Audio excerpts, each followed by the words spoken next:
Hi, good evening, everybody. Just welcome to the talk. And I think just before we begin, I'd like to say thanks to Engineers Ireland for the invitation to speak to you. And we have a presentation that I suppose hopefully is interesting to the group and should give an idea of the gas networks in Ireland and how the CRU regulates them with respect to safety.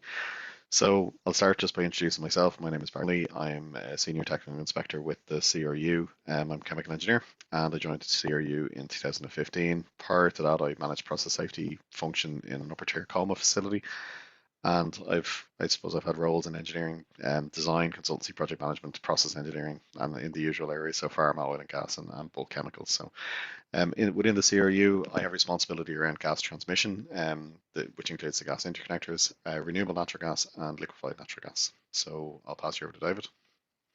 Hi, good evening, everyone. My name is David Roche, so I'm also a senior technical inspector in the Gas Safety Framework Division of the CRU. So I joined the CRU just in 2020. As you can see from the bio there, my background is primarily, again, in the pharmaceutical industry, worked for various corporations and in a various array of roles. I'm also a chemical engineer. So again, my background would have led me into capital projects from the outset and very much involved in early process design. So again, I was aware of inherent, I guess, safety approaches and the application of the hierarchy of controls to new processes from the outset. I suppose the motivation again to move across to the CRU would have been, I suppose, the energy transformation that's, I guess, occurring right now. From an overall perspective, first of all, I guess we're kind of aware, I guess, the majority of engineers here may be unfamiliar with the gas grid in Ireland. So we look forward to an opportunity to, I suppose, provide a brief overview of that infrastructure. We would like to describe, I guess, our safety regulation approach to major accident hazards associated with that infrastructure. And in particular, I guess, our role with regard to public safety. And also we look forward to challenges associated with the decarbonisation or the energy transition, I suppose, which could be the largest in our lifetimes, which is underway at the moment. So, Barry, if you could. So I suppose in terms of introducing the overall topic, I'd like to quickly talk about maybe the energy networks themselves.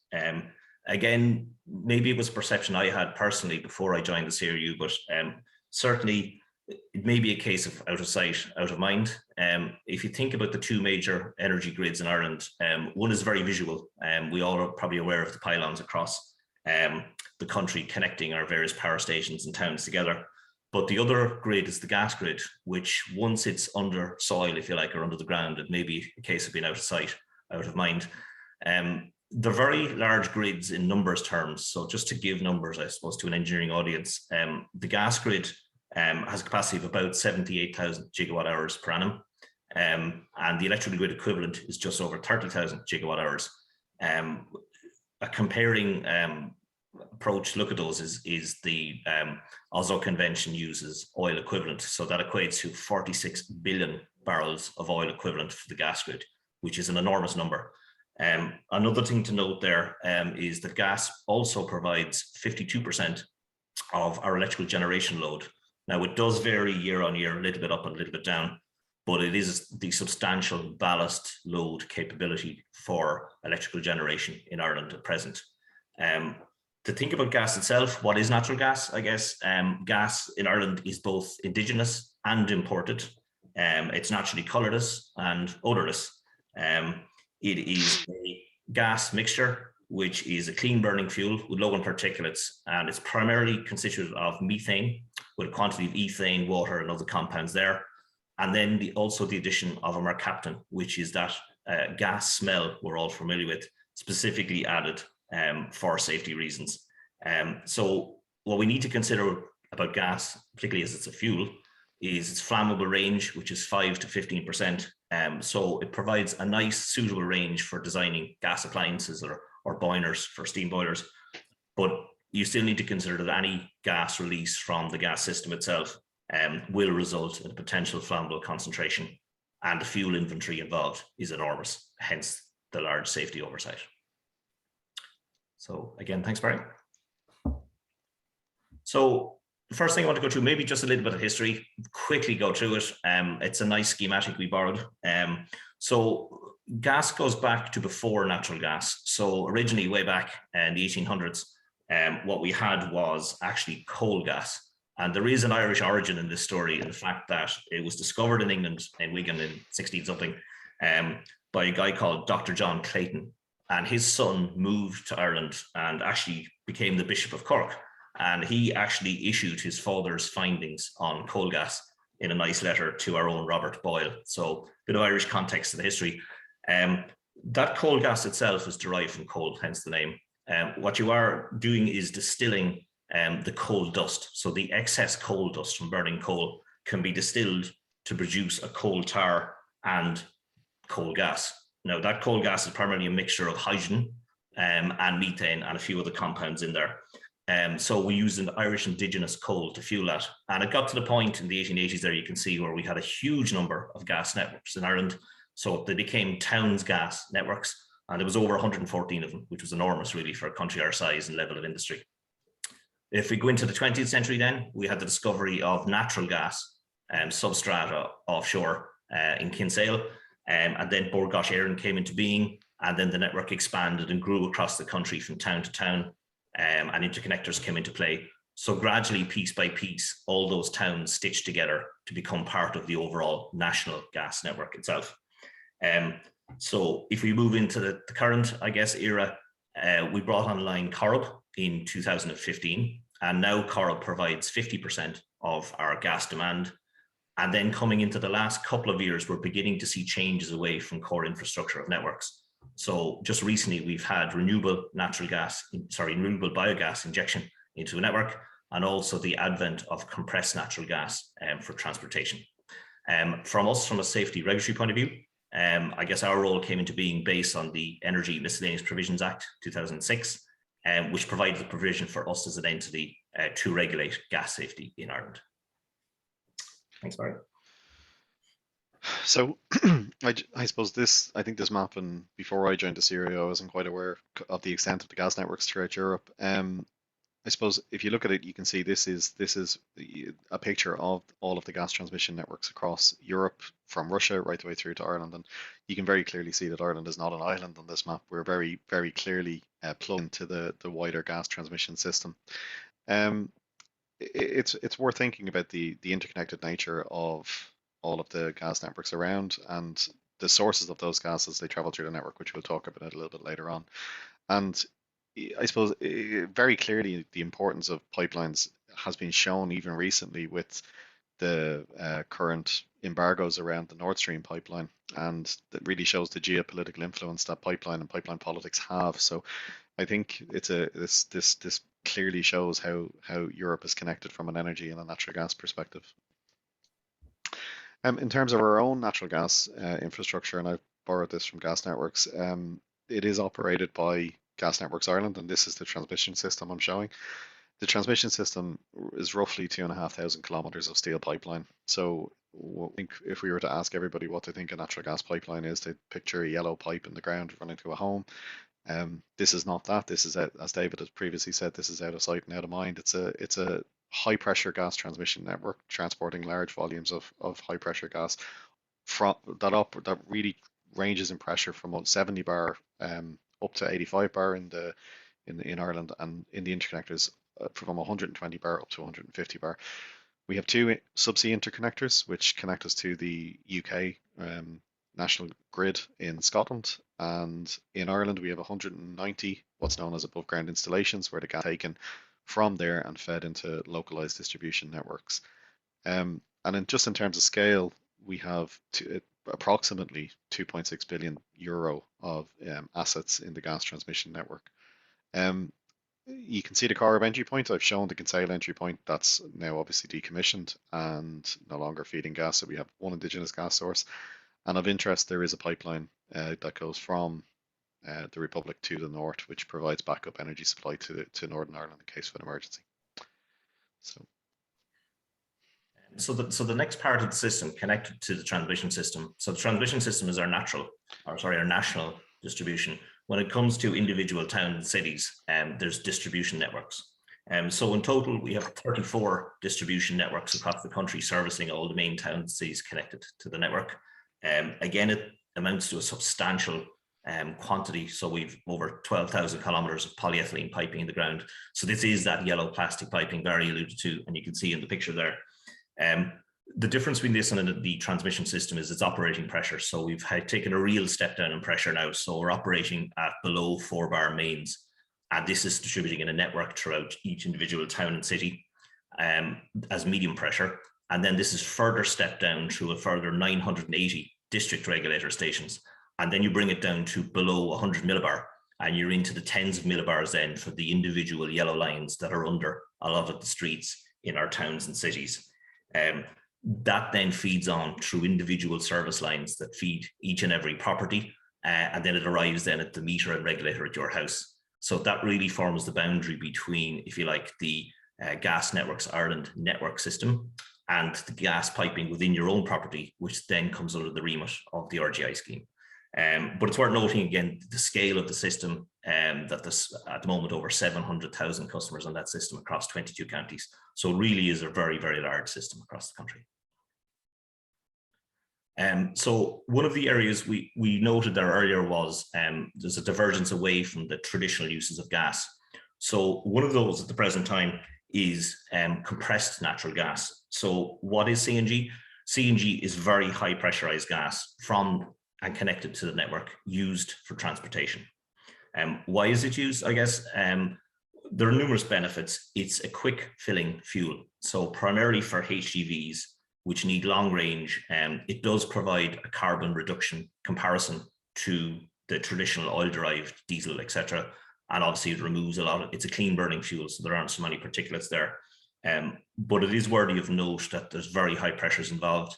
There's 2 standard pressures in CNG stations for dispensing to the vehicle, which is 200 and 250 bar, which are very, very large pressures for people to be actively dispensing to fill a vehicle. The first public station in Ireland, and we were far, far behind our predecessors in Europe who were in this technology in the 70s, was in Dublin Port, 2018. And since then, there's a further 3 public stations opened on the network. But there's quite a number now in gestation in terms of planning and submission. And the target is to have a critical mass of these CNG stations across primarily our T10 motorway network in the coming years. And that pressurized gas is produced by what you can see in the picture there. So there's generally a 4-stage reciprocating compressor. And to go with that, you need a buffer. So between the compression function and the dispensing function of a vehicle, you need a buffer. And that buffer is the infantry, and from our point of view as safety regulators, often provides the greatest source of risk within these stations.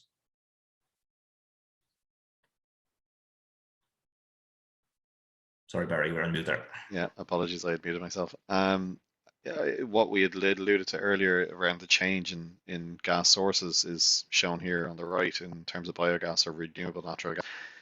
For grid injection, and this is gas produced from anaerobic digestion, which produces methane. It's then processed to remove any impurities, including water, and propane is added to, or can be added to, increase the Wobbe index of the gas to make sure that it aligns with what's below there, which is the gas quality standards within Ireland, which are located in Gas Networks Ireland Code of Operations. So the gas that is injected into the network will meet the same parameters that is of the gas that's currently in the network, can be burned safely by the consumer.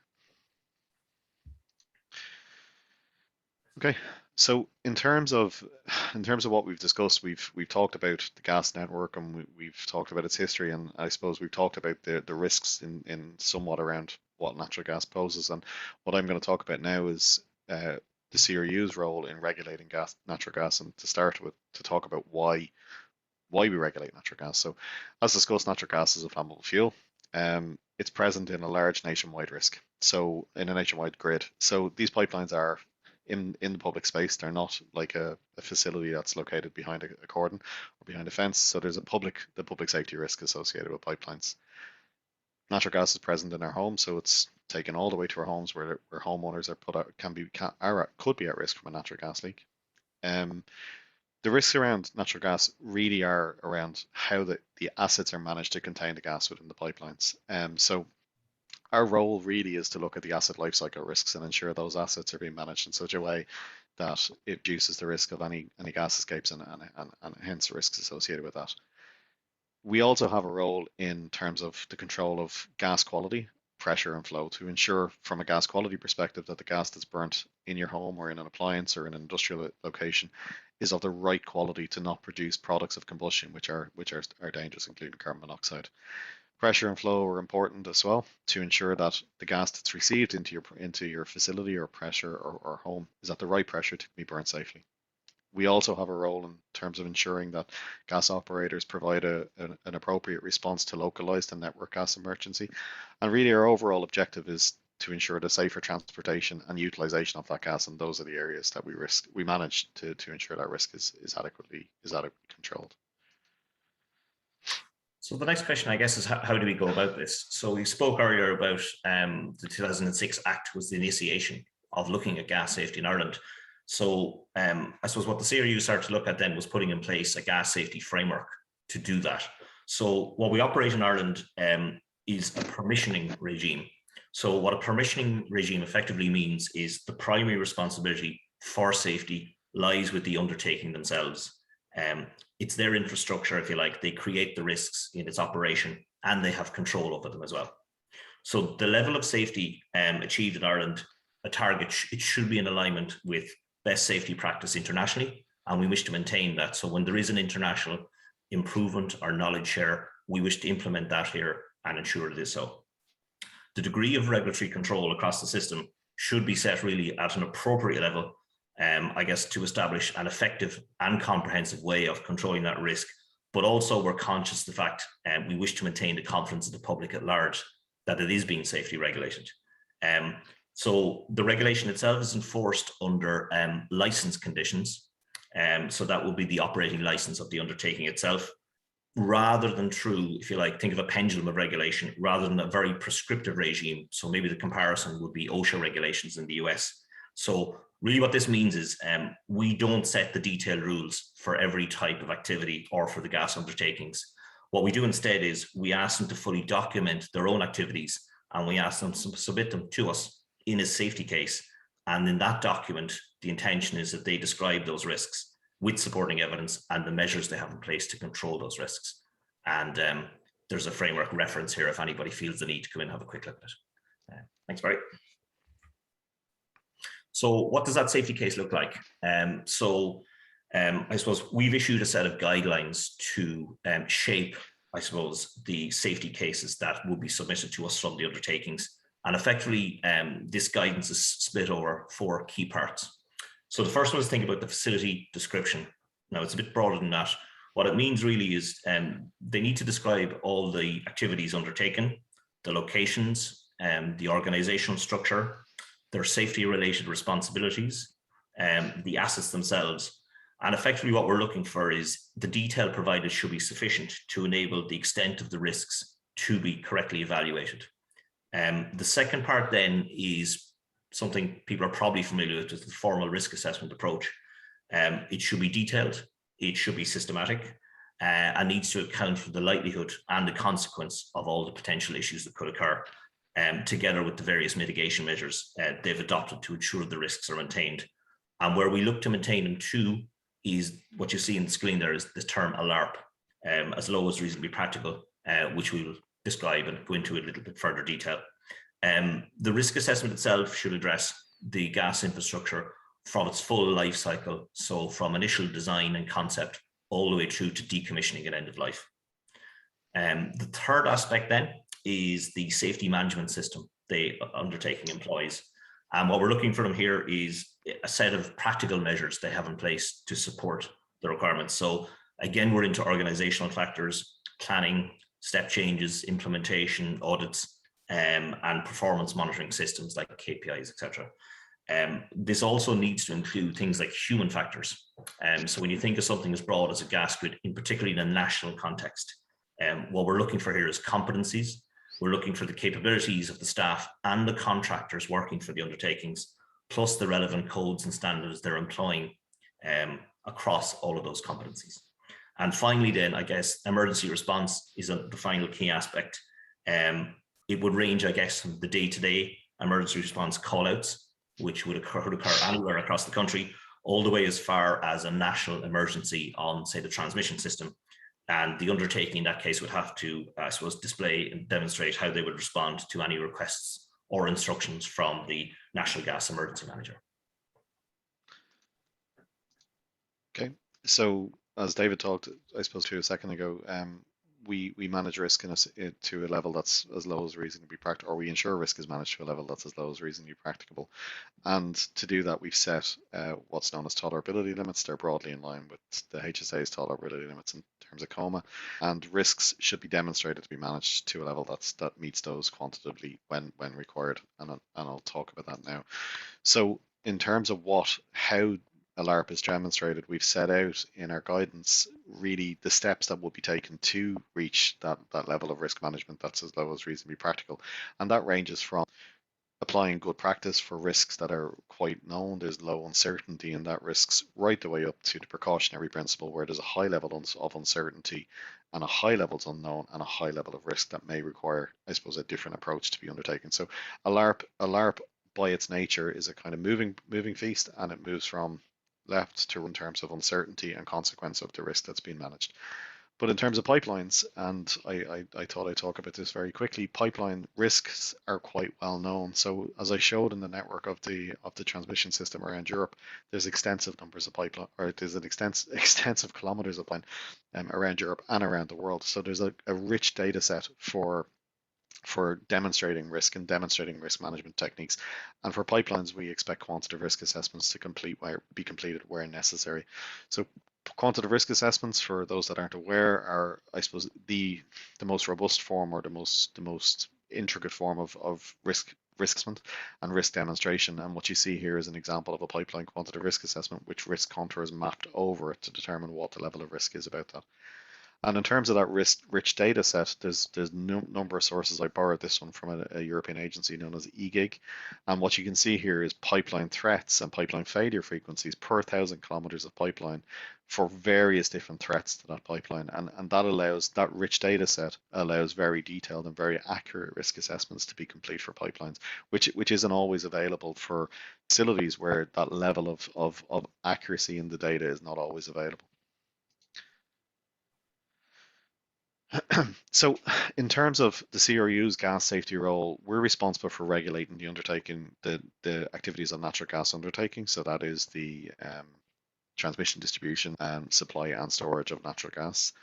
We're responsible for the regulation of natural gas installers. So that's the Registered Gas Installer Scheme, or the RGI scheme. We have a responsibility around LPG undertakings. LPG distributed networks and LPG cylinders, and we have a role around LPG installers, which is again discharged through the Registered Gas Installer Scheme. We also have a role around promotion of public awareness around gas, so promoting the safety to gas customers and the public generally. And I suppose any of you that are aware of the Tommy McInerney ads online on TV that would detail that. But we do have an exclusion in terms of the area regulated, and we try not to have any overlap with the Health and Safety Authority and local authorities to ensure that there's no excess regulation on people's activities. So one of the aspects we touched on a little bit earlier was incident reporting and investigation. So under the Electricity Regulation Act 1999, the CRU as agent can appoint gas safety officers. I suppose the two presenters here today are examples of those. So we're empowered to investigate incidents and take protective actions where required to safeguard life or property. So in terms of thinking about these incidents, unfortunately, we need to put them into categories.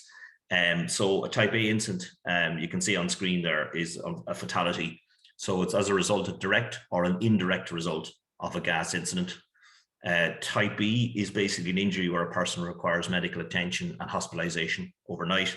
And type C relates to a specific level of damage. There's a monetary number put against that, and that's any damage to buildings, to land, or to any other property to that amount.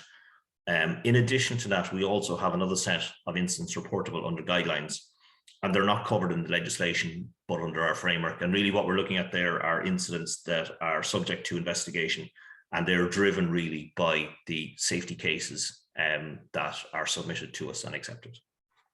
So just to look at the instance a little bit, and again, it's always sobering to see a few pictures to bring it home. We wouldn't display any pictures from our jurisdiction, more recent ones in any case. The incidents do occur in this country every year, and they're not comfortable to investigate. The first picture on the left there is just a domestic setting from the UK. This is an overpressure scenario. You can see the condition of the property is basically non-existent, it's rubble. Incidents like this could occur typically due to a number of reasons. It can either be simply leaks, component failure, open-ended pipework. Generally, they range from what people are doing in their property would be swapping fuels, for instance, to a cooker, having systems that they don't maintain, undertaking DIY works, or even to the point of somebody undertaking illegal gas works. The second picture on the right is from Ireland. I don't know if anybody recognises it. This is Raglan House on Serpentine Road in Dublin from 1987. This incident involved 2 fatalities. There is a reference there to RT archives. On the website, it's a sample from RT. There's a 3-minute interview on scene from 1987 available if anybody wants to have a quick look at it. It's interesting how that interviews a lady on scene, and she did note, I guess, in that location there was a smell of gas for a number of days, but it was the normal human nature where it was heading into a bank holiday weekend and she wasn't a permanent resident there. So she said she didn't report that smell on that basis. So it's kind of a salutary lesson over time, given what happened since. It's worth noting, as GSOs, as gas safety officers, we're not first responders. We're not trained to be first responders. GNI and the LPG undertakings do provide service assistance to An Garda Síochána and to the fire services around the country on scene. What we undertake is different. It's a supplementary statutory role for technical investigation. So what we're trying to do is, I suppose, gather evidence from a learning perspective. We're looking to take, I suppose, photographic, physical, digital evidence, and also to take statements from people on scene. And from those, what we're looking to is determine a root cause and then take learnings from that. That is our overall objective, is learnings. So we could, for instance, bring some updates to our safety guidelines. We could bring forth discussions on the NSAI technical committees. It could be an industrial safety forum discussion for public awareness, or in some cases, we have the powers to prosecute for the undertaking of illegal works. So that's part of the output of that. So I suppose in sum total, when thinking about our role, you need to look at the overall schematic here. Every engineer loves a schematic. So just to maybe walk through it for 2 seconds, the bottom left-hand side, you can see our only Indigenous source left now is Corrib. So our sister team, the petroleum team in the CRU, look after that. The thicker lines there represent our transmission system and interconnectors from the UK, and then onto the DX system. I suppose it's worth noting, when you look at the system here, there's 2 sets of logos on it. And that's one of the points we'd like to make. So the CRU orange there and the familiar blue triangle of the HSA.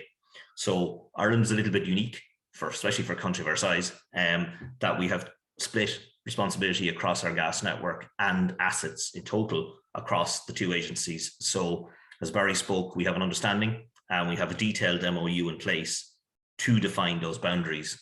But nonetheless, particularly when you look at an example like CNG on the top of the schematic there, where we would oversee the public stations and then the private stations will be undertaken by the HSA. There is, I suppose, inevitably a level of risk afforded with 2 agencies overseeing 1 asset set.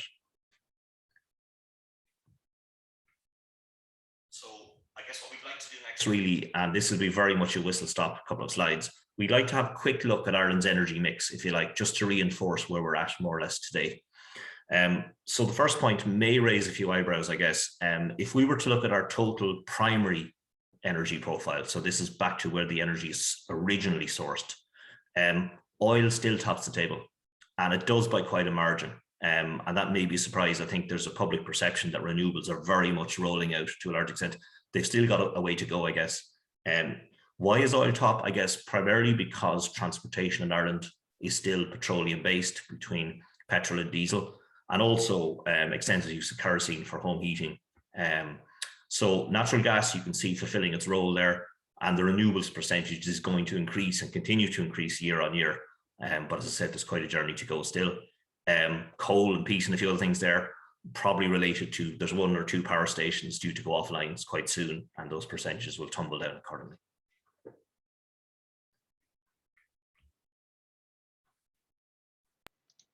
Apologies.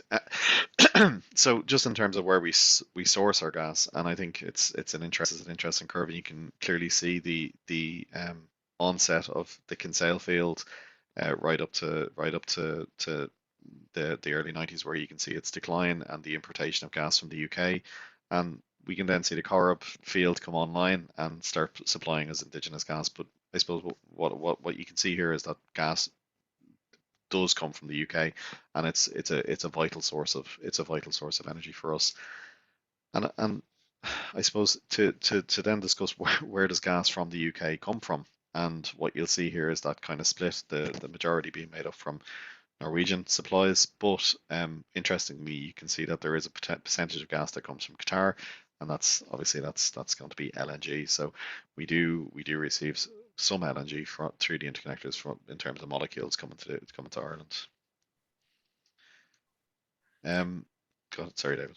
Yeah, no, and just I suppose to wrap that up, then just to move it across to the power gen side of things again to understand the context. So this is a kind of a key understanding from our perspective, certainly looking forward to potentially the energy transition and how that could look.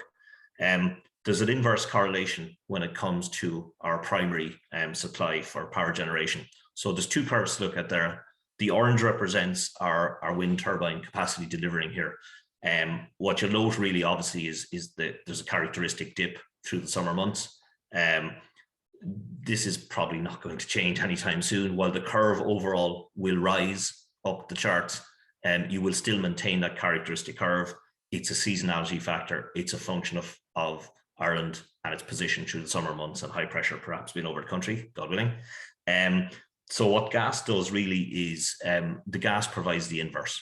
So in the summer months, ironically, probably against people's perception, we use an awful lot of our gas for electricity generation. So it provides a ballast load, it covers the seasonality, and it covers a storage capacity, which we kind of spoke about really from the outset as the scale of that storage capacity available in the gas grid. So I guess if we look forward to our climate action plan targets of 2030 or 2050, what we do need to consider is that the natural gas and the capacity of the gas network is available to continue to supply the continuity, particularly in view of overall demand increases. And it's like the current workhorse of power generation to support our electrical generation.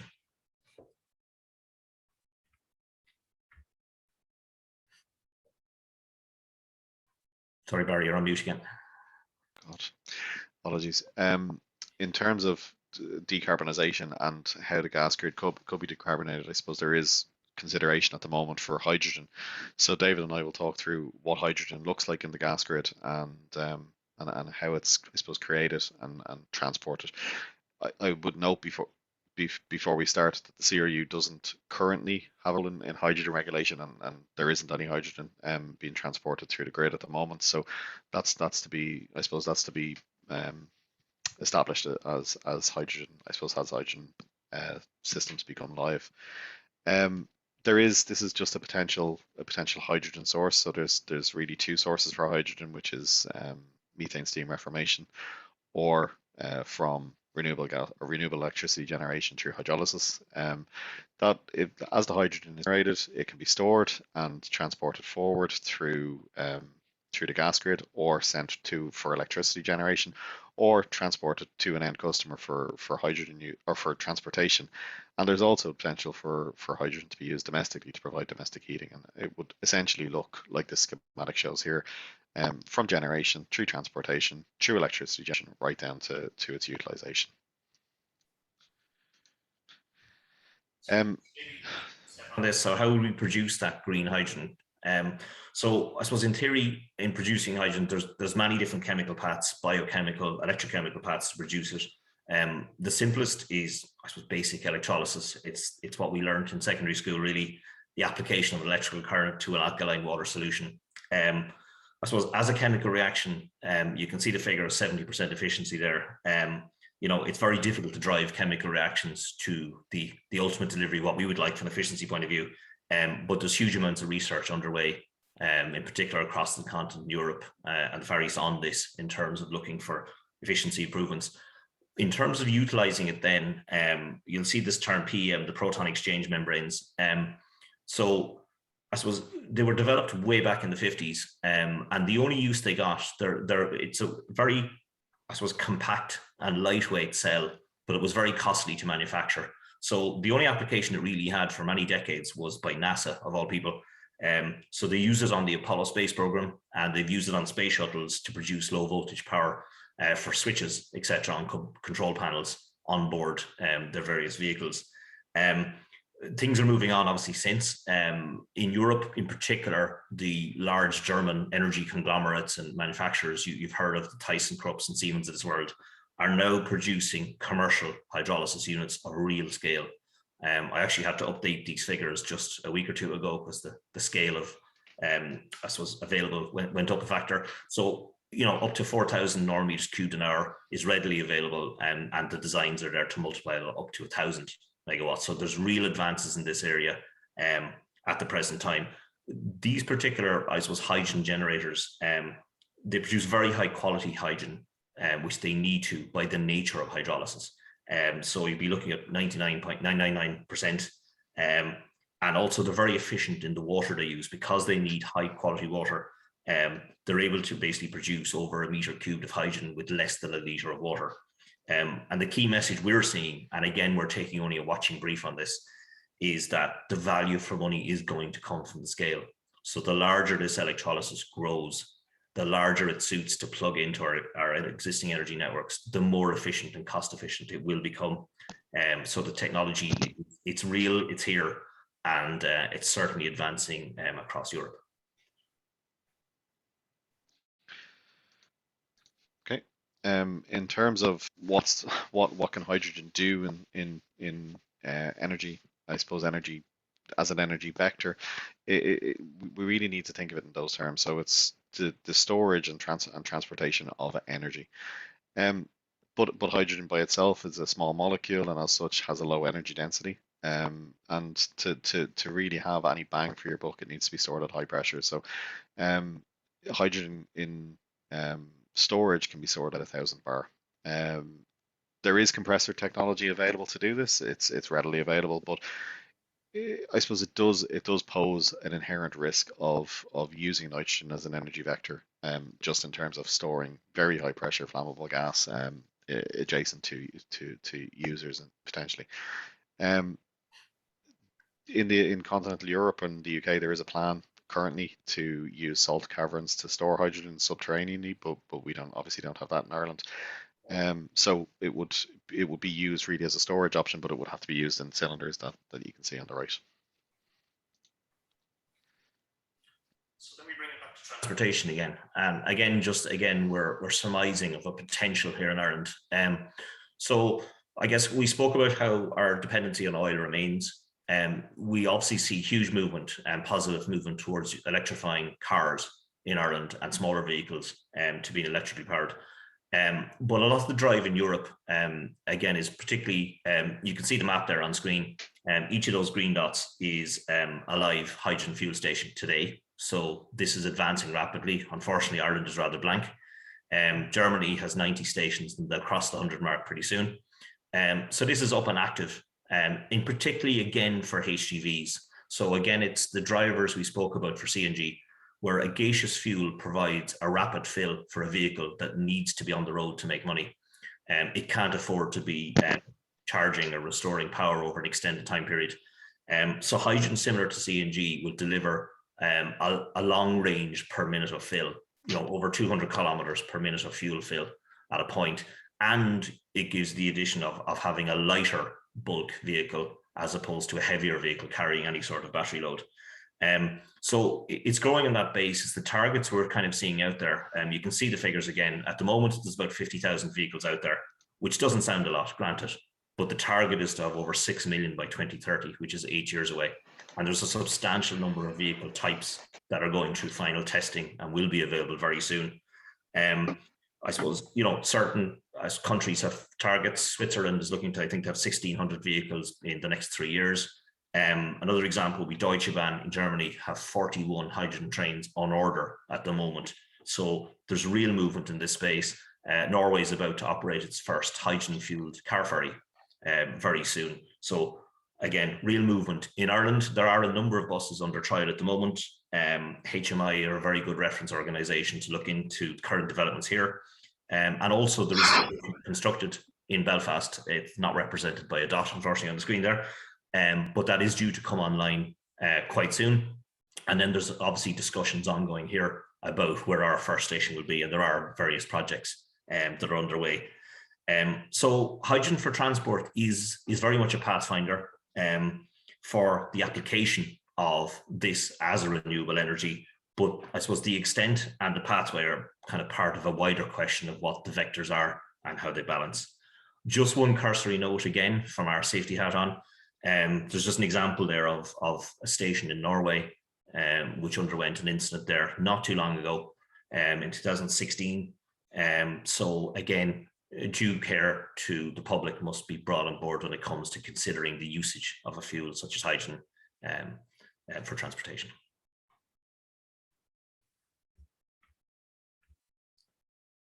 So I was some summary thoughts, I guess, of everything we've kind of spoken through over the last period of time.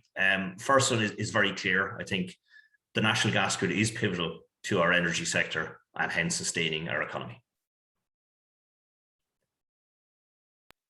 Natural gas safety and our respect for it as a fuel, we should never become complacent. And as we move to different fuel sources, we do still need to be aware of the risks associated with natural gas and continue to manage it in the safe way that it's being managed currently. And also we note how the energy generation and energy transport is integrated. We looked at Europe, but also the connection between the electrical and the gas grids. It's going to become more integrated.